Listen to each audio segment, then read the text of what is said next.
Hey everybody, it's Ricky J. Welcome to the Two Dudes podcast.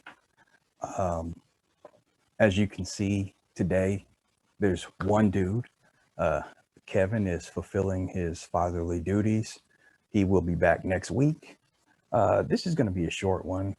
I didn't know if we were going to record it all or not today, but I just want to go over a couple things and might even have a few guests stop in. We'll see what's going on. But in the meantime, let's just touch on a few subjects here before we get to the main topic, which is legacy. And I know me and Kevin, if you've watched the show enough, we've talked about legacy before, but I wanted to bring a few other people in and get their perspective on the L word. First things first, got a couple headlines that I want to share with you guys. This one took me by surprise this morning. Jada Pinkett Smith, 49, debuted shaved head, says Willow made me do it. The first time when I saw the photo, I was like, no, that's not Jada. Looked at it again. Yeah, that's Jada. And I had a couple questions that ran through my mind. First, and foremost, I understand that she said Willow made her do it, but it is still considered somewhat by some people taboo when women shave their heads. So, regardless of who made her do it, she had to have a lot of strength in order to go ahead and do it. And I commend her for it. As everybody who watches the show know, hey, I rock the bald head. Bald heads are sexy. So props to her. You guys let me know, what do you think about that? Email us at the two dudes podcast at yahoo.com, or if you're watching on YouTube, leave a comment. Let me know. So I kind of got a laugh out of this one. Burger King, we all quit. Burger King sign goes viral as staff walks out. And I guess the Burger King workers send a message to upper management on their way out the door. The sign on the Burger King said, "We all quit. Sorry for the inconvenience." And it was put up by disgruntled staff members, and they sent a message to upper management.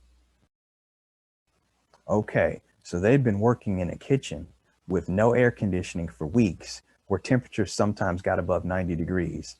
Yeah, that's some pretty bad work conditions right there. So I would say that upper management needs to be ashamed of themselves. As soon as that happens, you get out there and you fix that. I run a small company, a really small company, so I don't have anybody under me, but I'm smart enough to know that if I did, you got to treat them well. Because if you don't, and your workers are the backbone, I don't care if you're the heart, soul, brains, whatever you want to call it, the people under you are the backbone, and you gotta make sure that they're taken care of, whether it's pay, whether it's work conditions, uh, a little bit of both. And I understand there has to be some trade-off sometimes, but no air conditioning and it's over 90 degrees, you fix that. What do you guys think about that? Leave me a comment or email us at the two dudes podcast at yahoo.com. You'll probably hear me say that a lot because I want to get used to that. A lot of you may or may not know that I've got a couple other YouTube channels, and I'll list those in the description. But Rewind, Relive, Review, definitely want to check that out because I do a lot of music, especially older, more nostalgic stuff. I go back to the 80s, sometimes the 70s. I'll even do a little 90s, maybe some early 2000s, just to bring back stuff that people haven't heard in a while, let you get used to that. Or excuse me, let it all flow back to you again, go down memory lane. And on most of the media, I will score it as far as packaging, sound, content, just to let you know if it's worth your time. 9 times out of 10 it is. I very rarely will pick some bad stuff Although I do have a couple bad things that I want to talk about in coming weeks. But that's another story for another time and for another channel. Also, if you want to check out RJK Productions, that's got my short films on there.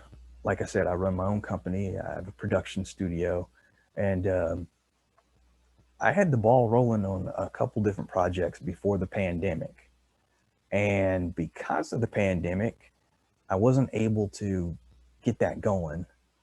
And even though we're kind of out of, but kind of not out of the pandemic, I decided to just throw caution to the wind and slowly dip my toe back in the waters and try to put some of those projects together. So there isn't anything new posted in there for a couple months, but you can watch that channel, check out some of the old stuff, get caught up. And I promise I got some new stuff well on the way. All right, now back to the podcast. Check this out. Former Jackson County deputy sentenced, I like that. Former Jackson County deputy sentenced to 12 years in jail for planting drugs at traffic stops. Wow, this is something that you see out of a movie.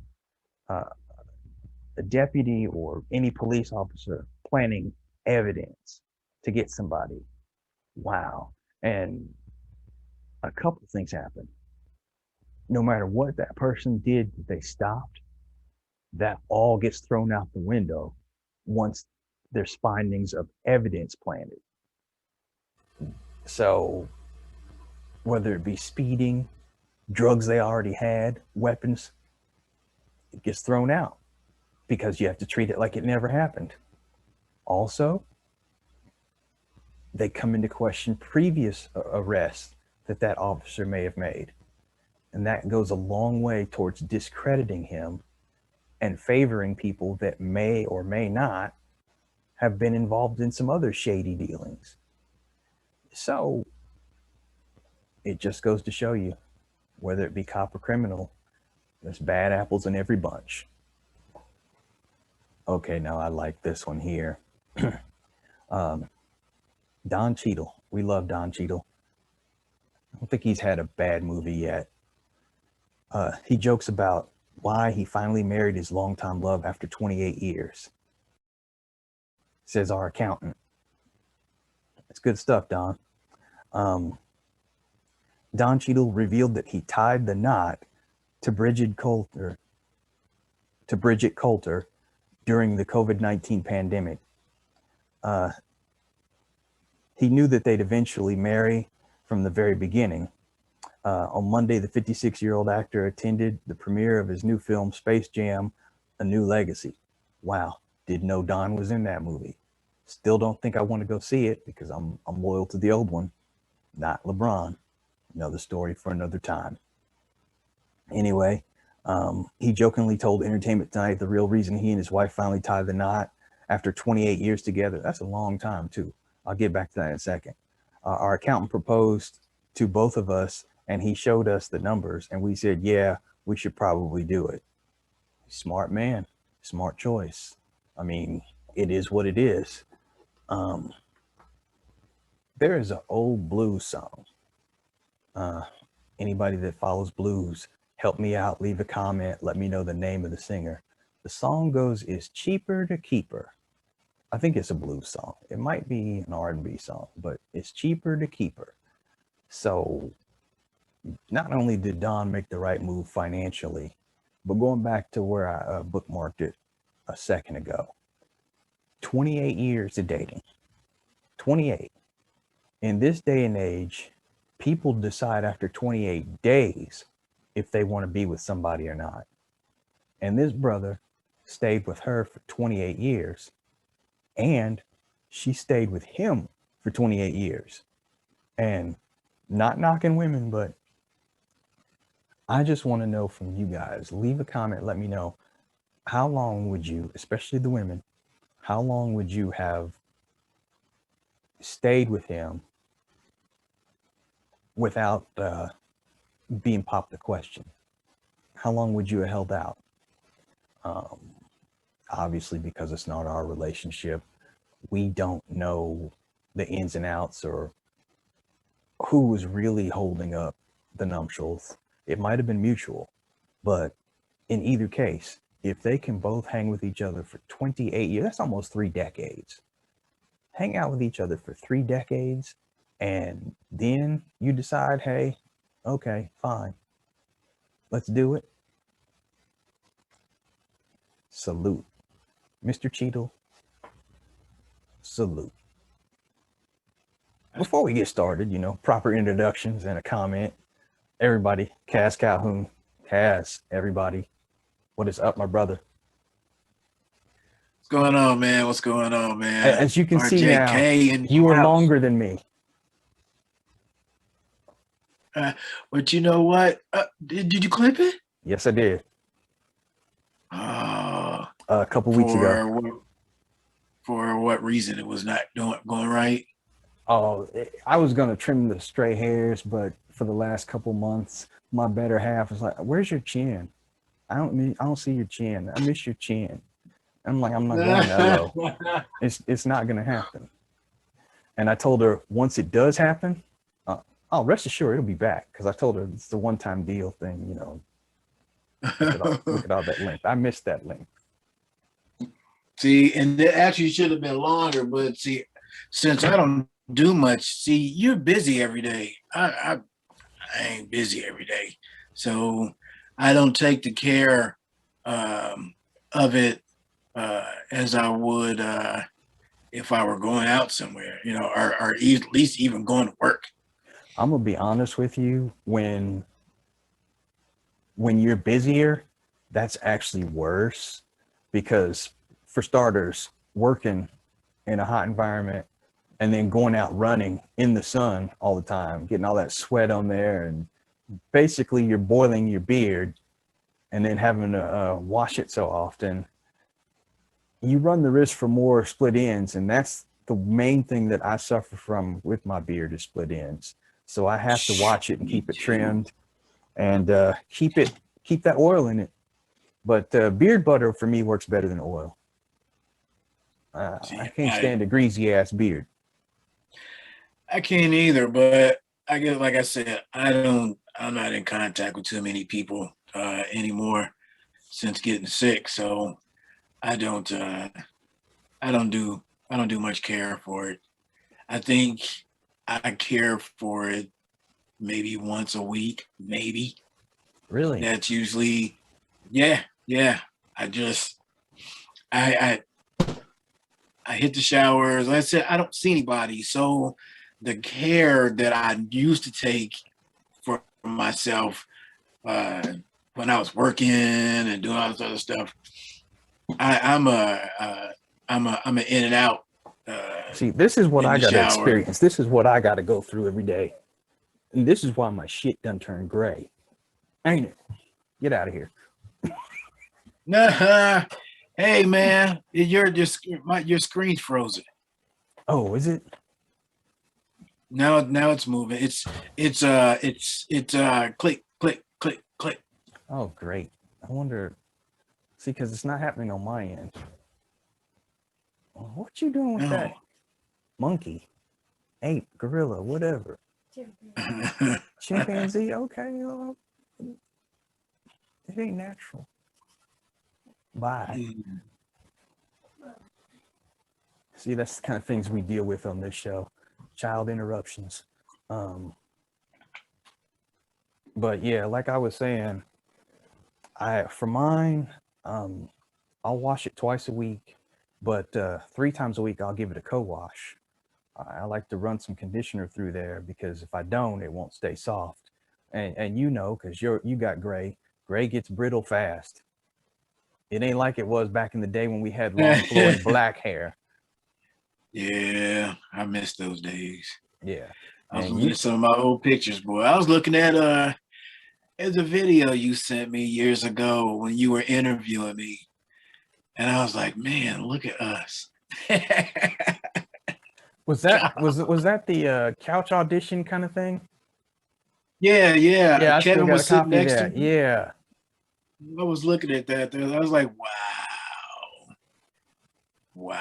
Damn, I'm still kicking myself because we never did shoot that film. Yeah, we were so hyped on that though. So hyped. Well, I mean, Just full disclosure before we get any more guests on here, because we can bullshit on this show. And I was saying at the top of the show, well, let me backtrack because right now I'm solo today. Kevin is handling his fatherly responsibilities. yeah. But I've got 3 different YouTube channels, and one of them is RJK Productions. I am strongly considering getting the website back up and dipping my toe in the water, not going full bore yet because of the pandemic, but seeing what I can shoot and what my limits and what my capabilities will be. Dusting You're off the frozen. video cam. I can hear your audio, but okay, your video just came back on. Okay, I don't know what happened. Both times it's because that knucklehead walked by my desk. Close the door. Close the door. Now that I got y'all in here, and if Troya jumps on, we can include her in this, but because of the timer that our good friends at whatever this is, Zoom, put on us, we're going to go ahead and get started because I want to talk about legacy. And Kevin and I talked about it on the show maybe 4 or 5 months ago, but I always like to hear it from y'all's perspective because fresh minds have fresh takes. And the first thing I want to say is if something happened to you today, how do you want to be remembered by friends and family? You want to hit first, show? Now go ahead. I know I came out with the deep one, didn't I? Right? Well, it's because it's a split question, and then it kind of feathers out because then you start thinking about the people around you, and it kind of feathers out some more. I think for me, I think in the end, everybody's got an opinion of some kind. I think in the end, I just hope that people truly knew that no matter where I came from or how I came at people, that in the end I had love, care and concern. I'm I don't know. I thought I've been thinking about legacy. I'm 54 now, and I look at my kids and I'm going, based on the way they're acting right now, I'm going, I wonder what my legacy would be with my kids right now. I don't know. I think I have more friends at my funeral than family. I don't know. I doubt that. But truly, I think I just hope that people just knew that underneath anything else that they saw on the surface, that there was love, care, and concern at all times, regardless, family or friend. Show? I mean, I'd have to pretty much say the same thing. That's a tough question to answer in this small time frame that we have. Yeah. Because legacy is not just how you're going to remember me by, but what am I going to leave to my family legacy name. Like I'm going to leave a different legacy than my father left for his kids, obviously. There's a lot of bad stuff that happened with him the older I get, the more I realize how precious life is. Try not to leave any conversation on a negative note because I don't want that negative comment, last thing that was ever said to a particular person. If they, if I were to leave, I don't want them, well, damn, Ryan told me to fuck off. That was the last thing he ever said to me. I don't want that, So I choose my words differently than I did when I was younger. I just, with my mom battling her cancer right now and she's really, really fighting. Life is just precious, man. it's a big question. I don't really have a guaranteed answer that I can just come out and say this is what I want to leave. You know, it's a much bigger, longer topic time. Well, you know, For you me. kind of touched on the whole reason why I brung it up back then and bring it up now, because you know how we hear a lot about, you know, celebrities or whoever dying in the news almost every day.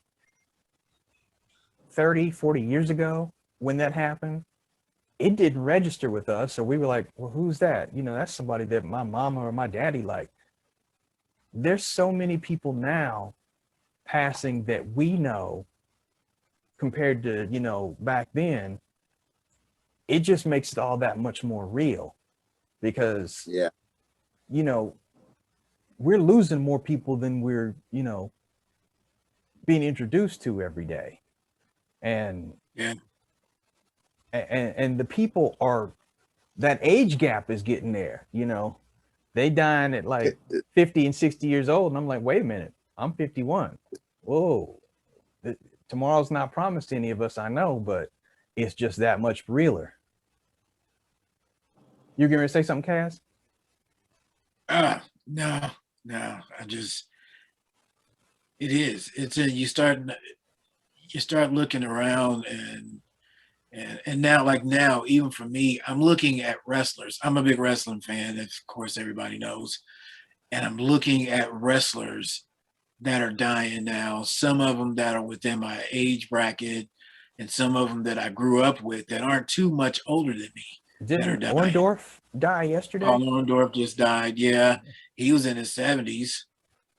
But you know, the first WrestleMania that came out, I was here in Jersey and went to the Felt Forum to watch him and Roddy Piper take on Mr. T and Hulk Hogan.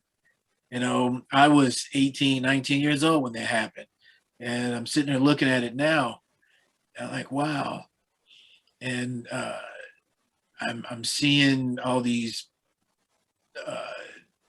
notifications and stuff on Facebook of such and such died. I'm like, wow, that was my class.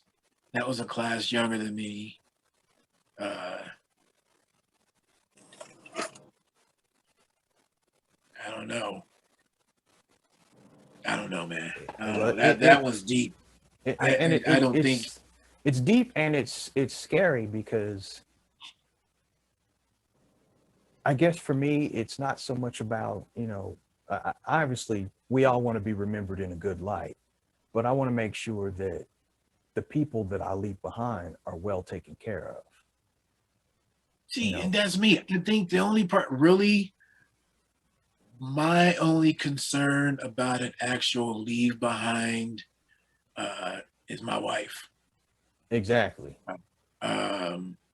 I think all my kids are out there, they're doing their things.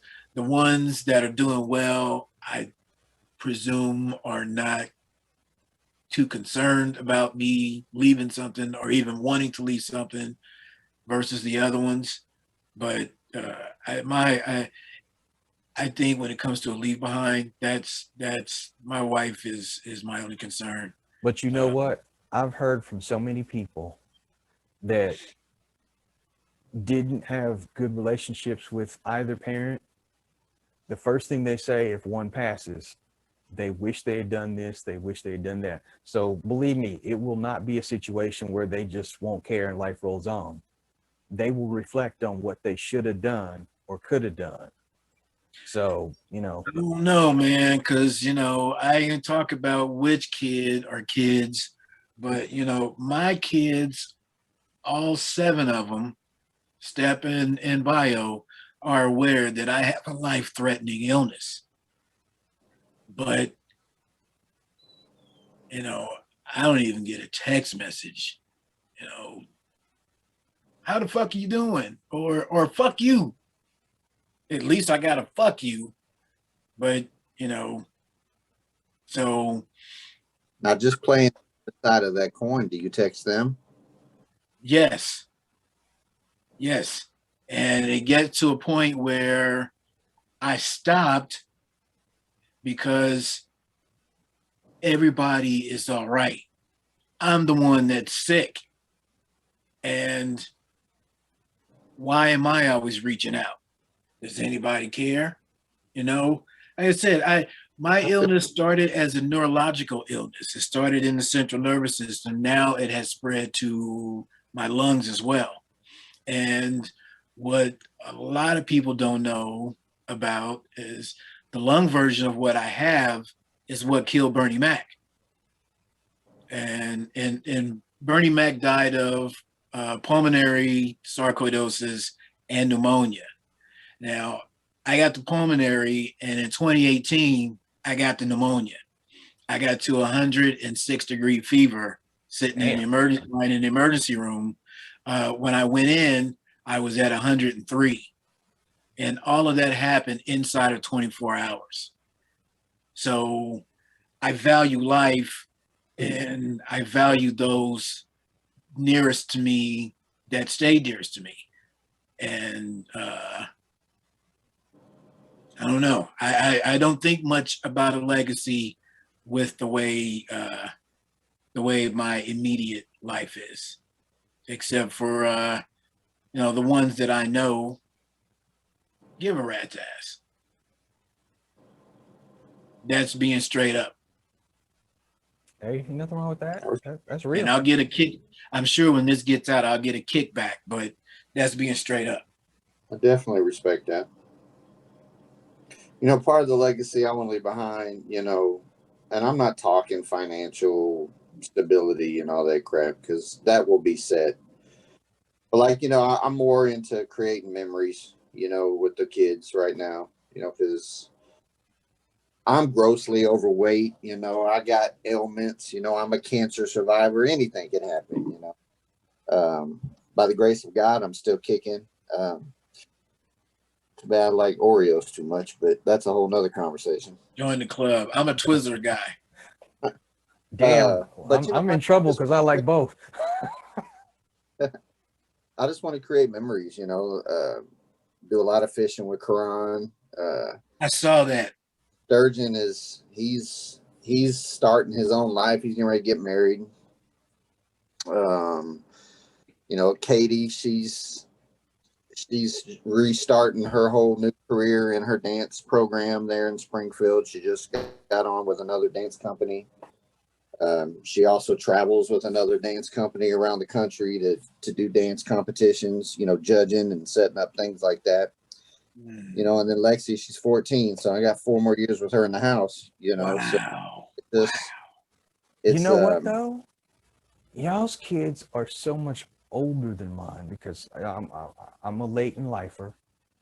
Not that I would wish anything bad on any of us. If something did happen to all 3 of us, y'all have those memories with you kids.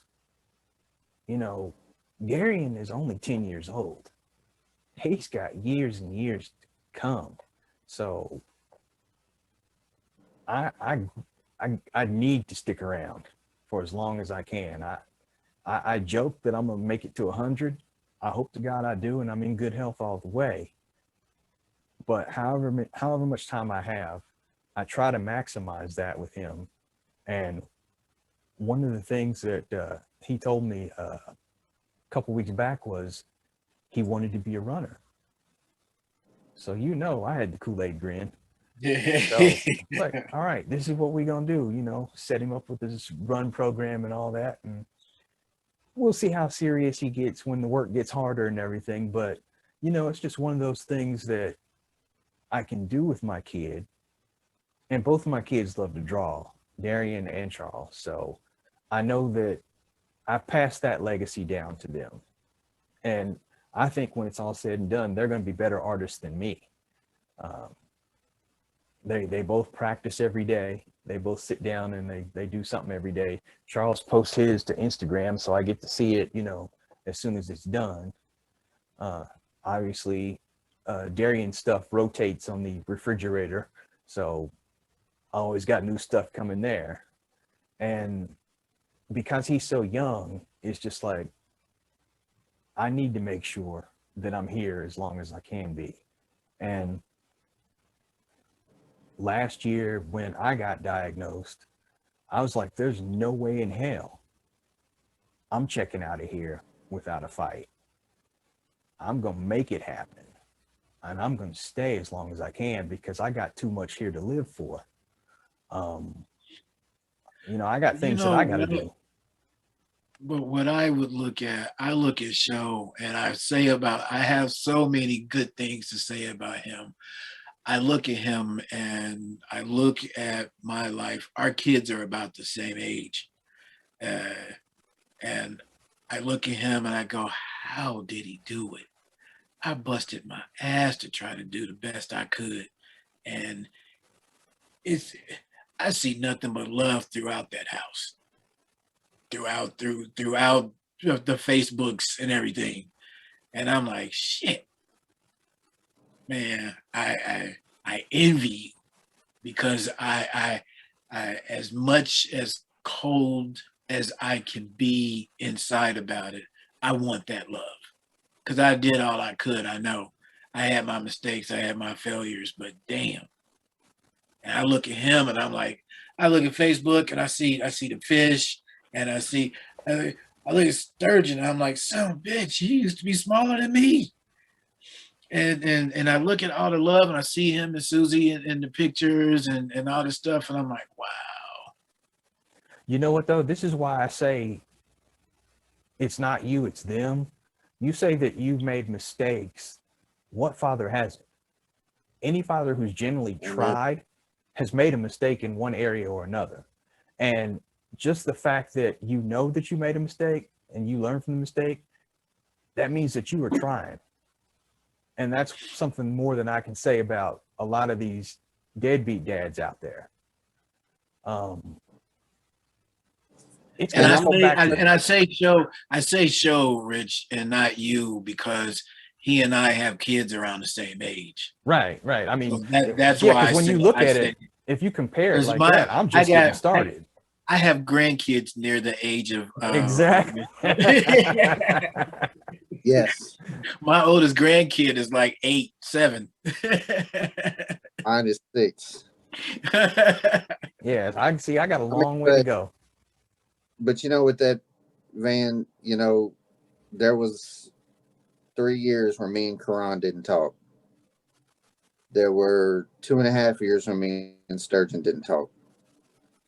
So, it's not like it's always been, crimson and clover. It's been a struggle. Like the one regret, if I had one, was I was a young kid trying to raise 2 boys that weren't mine. Right.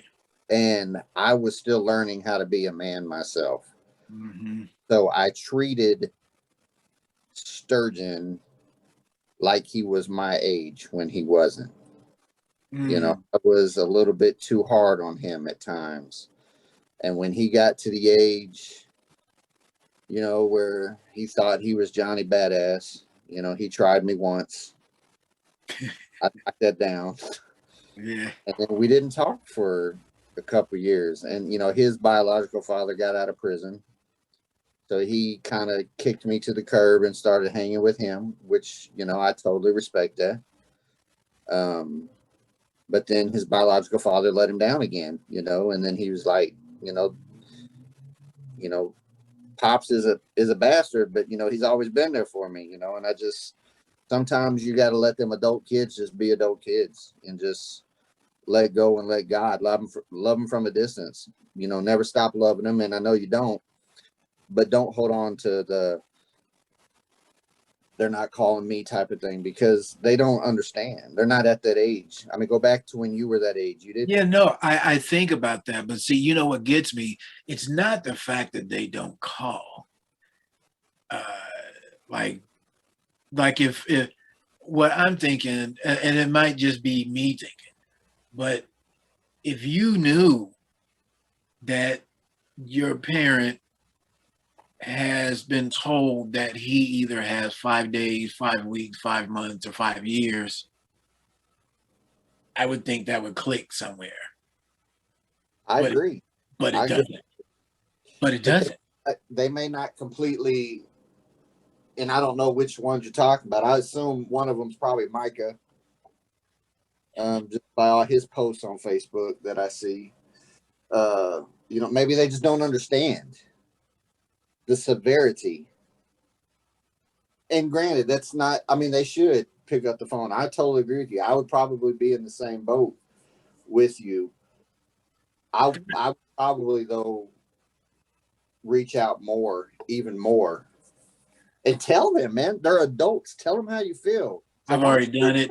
And I'm gonna tell you the honest truth, the straw that broke the camel's back that made them all uh, cut me off is 2004, 2005 into six. Well, you knew I was getting in pretty bad shape, mentally and physically. So I came out here to get my P's and Q's together again. And they all are emotionally punishing me for leaving them. And that was 2006. And I told them just last year, again, this is 2020. I've apologized. I've accepted, but it's over now. I can't change it. And I'm still to this day being punished for it, up to and including who you mentioned. I'm still being punished for it. You know what, though? I got to agree with Ryan on one thing. I really don't believe they understand the severity.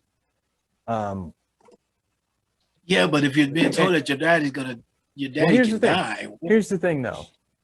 I knew when both my parents were dying. I knew it right up to the very day. And, you know, I still wasn't prepared for it. They don't know when it's going to happen. So that tells me that much more that they don't understand the severity of it. When you know it's going to happen, you're watching it happen, you're watching them deteriorate before your eyes, and you still can't accept it. How much more for them who don't see you? And then when they do, you still walking tall, talking and all that. It hasn't generated in their mind that it could happen at any moment. It really doesn't. And to be honest, I don't think it ever will. That's what my father said. My father told me one of the problems that you, meaning me, have. He said, one of the problems that you have is convincing anyone that you're sick. Because he says you're not bedridden, you're not crippled, you don't look sick. So to convince somebody that hasn't seen your test results, that hasn't seen the fact that you've got over 10 doctors, you've got them in 2 different states and all this stuff, unless they've seen that, he said it's going to be difficult. That's that laid back mentality that you were talking about that you and me have.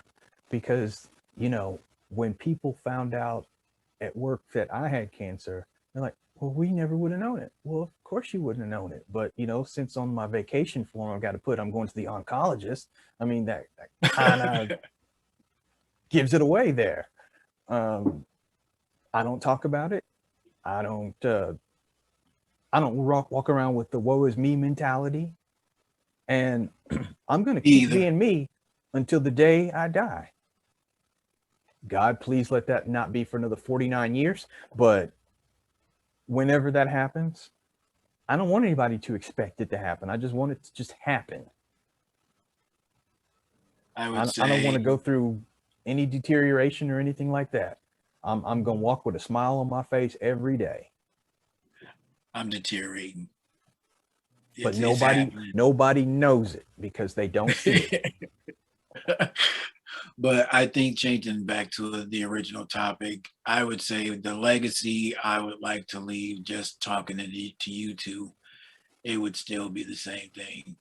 With it, I hope you guys knew that when I say oos, I mean oos. Yeah. I don't even mean friend anymore. That was then. You guys are bros now. You guys are my brothers, period, end of discussion.